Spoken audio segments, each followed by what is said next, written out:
My girlfriend invited her male bestie to our anniversary dinner. He ordered the most expensive wine on my tab while they laughed about old times. I excused myself to the bathroom, paid my share only, and left through the back door. Her 50 missed calls started when the bill arrived. I, 29 male, had been with my girlfriend 27 for 2 years. Everything was decent until her best friend, 28, moved back to town about 6 months ago. So last night was our 2-year anniversary. I'd made reservations at this upscale steakhouse, not crazy expensive but nice. The kind of place where you wear a button down and they have cloth napkins. Spent 3 weeks planning it. The morning of, my girlfriend drops this on me. Hey babe, my best friend just got back from a work trip and I haven't seen him in forever. I invited him to join us tonight. You don't mind, right? I minded. A lot. But she had this way of making me feel like a jerk for having boundaries. It's our anniversary dinner, I said. I know, but he's only in town for a few days and you two should get to know each other better anyway. Come on, don't be like that. Red flag? Massive. But I let it slide because apparently I'm an idiot. We get to the restaurant at 7 p.m. He's already there, sitting at our table. My reservation. Already ordered himself a cocktail on my tab. The dinner was something else. First, they spent 20 minutes catching up like I wasn't even there. Inside jokes. Remember when we did this? Oh my God, remember that? I'm just sitting there like a potted plant. I tried to steer the conversation toward, our anniversary. So babe, remember our first date when her best friend cut me off? Dude, you gotta hear this story about sophomore year. So we're at this party and off they went again. Then came the ordering. I ordered a steak, she got salmon. Reasonable. Her best friend starts asking the waiter about the wine list. What's your most premium red? Something really special. The waiter recommends a bottle. $340. I almost choked on my water. Her best friend grins. Perfect. We'll take it. We're celebrating after all. My celebration. My reservation. My credit card on file. I looked at my girlfriend. She just smiled and nodded. That sounds amazing. They poured 3 glasses, made a toast. To old friends and new memories. Not to us, not to 2 years, to old friends. I excused myself to use the bathroom, took my phone, stood in the stall and did some quick math. My meal, $45, her meal, $38, his meal, $62. Of course he ordered the lobster tail add-on. My drinks, $12, her drinks, $15, his drinks, $31. My portion of wine, $113. Tax and tip, roughly $42 for my share. Came out to about $260 for my portion. Went to the bar, flagged down a different server. Hey, I need to pay for my portion of table 12 separately. Can you split it? She looked confused, but did it. I paid cash. $260 plus an extra $40 tip for her trouble. Then I walked out the back entrance by the kitchen, got in my car and drove home. Turned my phone off for a bit, needed the silence. Turned it back on an hour later. 82 missed calls, 156 texts from her. Where did you go? This isn't funny. The bill came and they said you already paid your part only? Are you serious right now? You left me here with a $400 plus bill. Answer your phone. This is so embarrassing. I had to call my mom to help pay. We're done. From her best friend, real mature bro. You made her cry in public? What kind of man does this? She deserves better than you. I replied to her only. You invited someone to our anniversary dinner. He ordered $340 wine without asking me. You both ignored me all night. I paid for my food. Figure out the rest. Then I blocked her best friend and went to bed. This morning she showed up at my apartment. We need to talk apparently. Update 1. 2 days later. Thanks for all the comments. Yeah, I know I should have just left her months ago. Hindsight's 2020. So she showed up at my apartment the morning after. I let her in because we needed to have this conversation eventually. She came in swinging. How could you humiliate me like that? In front of him? In front of everyone? It's our anniversary. Why was he even there? He's my best friend. You're supposed to be okay with that. Best friends don't crash anniversary dinners and order $340 wine on someone else's dime. She switched tactics. Started crying. You left me there. I had to call my mom. Do you know how embarrassing that was? You know what was embarrassing? Being a third wheel at my own anniversary dinner. You're being ridiculous. He was just excited to celebrate with us. Celebrate what? Your 2 years with him? Because it sure wasn't about us. That's when she dropped the real bomb. Maybe if you weren't so insecure, you could handle me having male friends. This is why we don't work. You're jealous and controlling. Controlling. Because I didn't want to fund her reunion dinner with another dude. Get out, I said. Excuse me? We're done. Take your stuff and leave. She laughed, actually laughed. You're breaking up with me? After what you did? Yep, you've got until Sunday to get your things. She stormed out, called me every name in the book on her way down the hall. Here's the thing though, we live together. Well, sort of. It's my apartment, my lease, but she'd been staying here most nights for the past year. Kept a lot of her stuff here. Saturday morning she showed up with her best friend and her sister.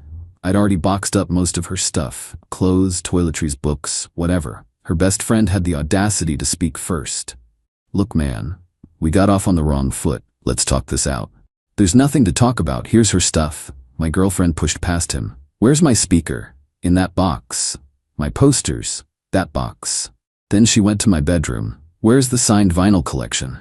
My stomach dropped. See, I collect signed vinyl records. Started in college. Have about 30 now. Some worth decent money. My most prized one is a signed pressing from this indie band that broke up years ago. Only 100 copies exist. Got it signed at their last show ever. I kept them on a shelf in my bedroom. Past tense. Where are they? She demanded. I checked the shelf. Empty. Did you take them? She shrugged. I helped you store them last month when we were cleaning. Must have forgotten where I put them. Bull, she knew exactly where they were. You took my vinyl collection? I helped you store them. Not my fault you don't remember where. Her sister jumped in. Look, emotions are high. I'm sure they'll turn up, right sis? My girlfriend just stared at me with this cold smile. That's when I realized she took them before the anniversary dinner. Probably after I mentioned making reservations. This was planned. You have 24 hours to return them, I said, or I'm filing a police report for theft. She laughed. Good luck proving I took anything. This is what you get for humiliating me. They left with her boxes. The vinyl collection worth roughly $4,000 total? Gone. I called the police non-emergency line. They said without proof she took them, it's a civil matter. I'd have to sue her in small claims court. Great, but I'm not stupid. I documented everything. Photos of the shelf with the records before. I post about my collection online sometimes. Photos of the empty shelf now. Screenshots of our texts where she mentions helping me organize them last month. Also called my renter's insurance. They said I'm covered for theft, but I need a police report first. Catch 22. Found a lawyer who does free consultations. Appointment is Tuesday. Meanwhile, she's been texting me from her sister's phone. I blocked her main number. You really calling the cops over some records? Psycho. They're probably in storage somewhere you forgot about. This is harassment. My friend is a lawyer, Babu. He says you have no case. Sure he is. And I'm sure he went to law school at the same place her best friend learned manners. Update 2. 1 week later. The lawyer consultation was interesting. Turns out I have a decent case, but it's going to be expensive and time-consuming. Small claims court tops out at $10,000 in my state, so at least I can sue for the full value. But here's where it gets good. Remember how she was so smug about taking the records? Yeah, she messed up. I have a podcast. Nothing huge, maybe 300 regular listeners. I talk about music, review albums, interview local musicians. And in several episodes I've shown my vinyl collection, including that rare signed pressing. One of my listeners is a property lawyer. He reached out. Hey man, heard your situation. You have video evidence of the collection in your possession dated with timestamps. That's pretty solid proof of ownership. Also, if she admitted via text to storing them, that's admission of access. Document everything. I went back through my episodes. Sure enough, there's clear footage of the collection on my shelf. Dated episodes from as recent as 3 weeks ago. Sent it all to my lawyer. He loved it. This is better than most theft cases I see. Filed a police report again with this evidence. Did that. This time, the officer actually listened. Said they'd follow up with her. 2 days later, she's blowing up her sister's phone trying to reach me. The cops came to my work. This is harassment. You're ruining my life over some stupid records. I'll give them back if you drop this. I replied through my lawyer. Return the full collection in the condition it was taken. Provide proof via photo, within 24 hours. Then we'll discuss dropping the report. Radio silence. Then her best friend messages me on Instagram. I forgot to block him there. Yo man, this is getting out of hand. She's really stressed. She doesn't even know where half of them are. Some might have gotten damaged in storage. Just drop this and move on. Damaged. In storage. So she did take them. Screenshot sent to my lawyer. He just admitted she has them and implied damage, my lawyer said. Beautiful. We can add damages to the suit now. Filed the small claims paperwork. Cost me $85 to file. Suing for $6,500. Estimated value based on market prices for the collection, plus documented sentimental value for the rare pressing, plus filing fees. She got served at her work. Her sister called me screaming about how I'm destroying her life and it's just some records. Just some records. Right. Her mom got involved. Left me a voicemail. I raised her better than this and I'm disappointed in both of you. But you need to drop this legal nonsense. Work it out like adults. Texted back. I tried to work it out. I gave her 24 hours to return them. She refused and her friend admitted they're damaged. This is the adult way to handle theft. Here's the petty part I'm not proud of. I made a podcast episode about the whole thing. Didn't name her, but laid out what happened. The anniversary dinner. The missing collection. The legal process. It blew up. Went from 300 listeners to 5,000 plus downloads. People were pissed on my behalf. Someone tagged her workplace on social media. Not me, I swear. They're a nonprofit that works with youth programs. Having an employee accused of theft wasn't a good look. She got put on administrative leave pending investigation of personal matters. Now she's really spiraling. Her best friend messaged me again. Dude, you need to stop this. She lost her job because of you. Over what? Some records? Be a man and let it go. I replied, she lost her job because she stole $4,000 worth of property and refused to return it. Actions have consequences. Tell her to return my collection or see me in court. Blocked him again. Court date is in 3 weeks. Final update, 1 month later. Court was yesterday. Time to wrap this up.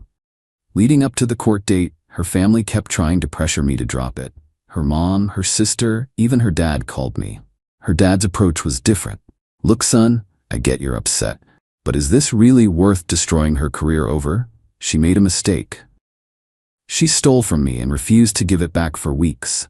Then her friend admitted the collection was damaged. That's not a mistake, that's a choice. What do you want here? The records back? I want my property returned in the condition it was taken, or compensation for the full value plus damages. He sighed. I'll talk to her. 2 days before court, I got a text from her sister's phone. She found 18 of the records. Some are scratched, some cases are cracked. That's all she has. Take it or leave it. 18 out of 30, including 0 rare pressings. Where are the other 12? Specifically, where's the signed limited pressing? She doesn't know. Probably lost in the move. Lost. $2,200 record. Gone. I didn't respond. Showed up to court prepared. She came with a lawyer. Some guy in a cheap suit who looked annoyed to be there. She wore business casual and had clearly been crying. Judge called us up. Her lawyer spoke first, tried to paint me as vindictive.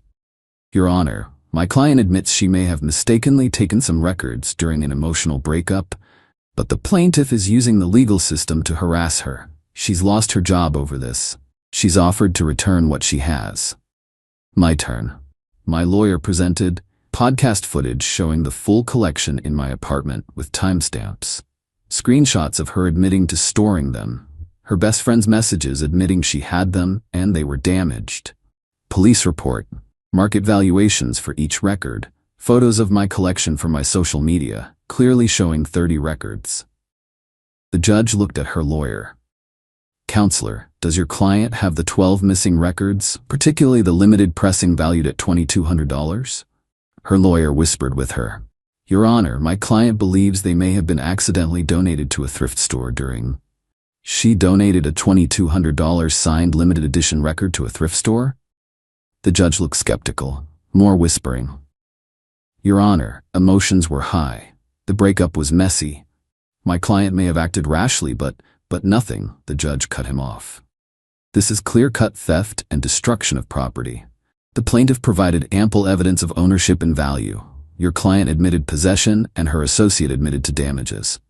Judgment, $5,800. Cost of the 12 missing destroyed records, plus the damaged cases on the 18 returned, plus my filing fees and lawyer costs. She burst into tears in the courtroom.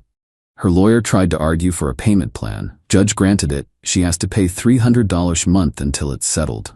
Outside the courthouse, her whole family was waiting. Her mom approached me. "I hope you're happy. You've ruined her." She ruined herself when she stole from me out of spite. Her best friend was there too. This is messed up, man. All because you couldn't handle her having friends? No, all because you ordered $340 wine on my tab at my anniversary dinner, and she decided stealing my property was appropriate payback. Play stupid games. Win stupid prizes. Her sister got in my face. She lost her job. Where's she supposed to get $5,800? Should have thought about that before she took my vinyl collection and destroyed half of it. She's got a payment plan. She'll figure it out. I walked away. Got in my car. Drove home. That night, her mom tried one more time. Long text about how I'm unforgiving and cruel, and how her daughter made a mistake, and how I should find it in my heart to forgive her. I replied, "Your daughter stole $4,000 worth of my property after I refused to fund her reunion dinner with another man on our anniversary. She refused to return it for weeks. When she finally offered to return some, half were destroyed and the most valuable ones were lost. The judge agreed this was theft. I'm done discussing this. Have a good night." Blocked the whole family. The 18 records she returned? Useless. Cases cracked, sleeves torn, some of the actual vinyl scratched to hell. My insurance is covering most of it since I won the court case, and that counts as proof of theft. The rare sign pressing? Gone forever. Probably actually did end up at a thrift store, knowing her spite level. Some random person got the deal of a lifetime for $3. I started rebuilding my collection. It'll take time and money, but whatever. At least she's paying for part of it, $300 at a time. Her job situation? Heard through mutual friends that she's working retail now. The nonprofit didn't take her back after the theft judgment. Turns out organizations working with kids don't love employees with recent theft convictions on their record. Who knew? Her best friend blocked me on everything after court. Good riddance. As for me, I'm okay. Processed the whole thing in therapy. Yeah, I got therapy. Needed to unpack why I tolerated being treated like that for so long. Learned some stuff about boundaries, about recognizing red flags, about not setting myself on fire to keep someone else warm. Would I do anything differently? Maybe file the police report sooner. Maybe not give her 24 hours to return the records before getting legal involved. But honestly, nah. I gave her chances. Multiple chances. She chose spite over reason every single time. The podcast episode got over 12,000 downloads. People keep messaging me with their own stories of partners who disrespected boundaries. It's depressing how common this is. Started seeing someone new. Early days, but she actually respects that I have hobbies and doesn't invite random dudes to our dates. Bar's pretty low these days, but we're clearing it. My collection is slowly rebuilding. Found a few good deals online. Won't ever get that specific signed pressing back. Those don't come up for sale often, but I've accepted it. Material things can be replaced. Self-respect can't. Final tally. Cost me $85 filing fee plus $500 lawyer consultation, roughly $600 in insurance deductibles. Cost her $5,800 judgment plus her job, her reputation in our social circle, plus $300 her month for the next 19 months. Was it worth it? Ask me that when she makes her 19th payment. To anyone dealing with something similar, document everything. Screenshots, photos, videos, whatever. People who disrespect you once will do it again. Trust your gut, and for the love of God, if someone orders $340 wine on your tab without asking, leave the restaurant immediately. That's it. I'm out. Time to move on for real.